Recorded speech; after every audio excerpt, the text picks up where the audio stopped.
Ayan mga kamaster, mag-repair tayo ng Samsung automatic. So ang ano ni ma'am, hindi siya makapaglaba. So i-check natin kung bakit hindi siya mag-start. Ayan no.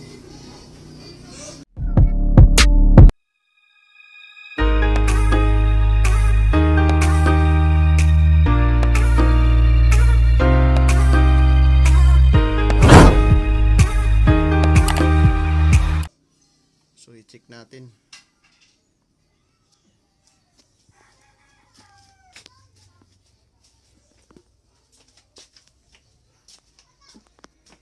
Ang problema nito, kahit saan magpindot ayaw mag-start.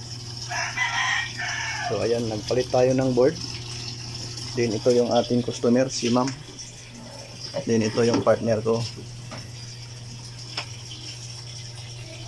Ayan. Ang una, hindi lumalabas yung tubig kahit magpindot ka. So ngayon, okay na, lumabas na yung tubig. Ayan. Tatry na namin ito kung yun lang ang problema, yung sa push button. Ito. Ayaw mag-start. Antayin natin to na mag-label yung tubig at kasapayan mag-iikot, magwas. May labanan mo. Mga readings. Gusto lang laban. Nahilo na ba nila yung sir? Murag kalipa man at tugod.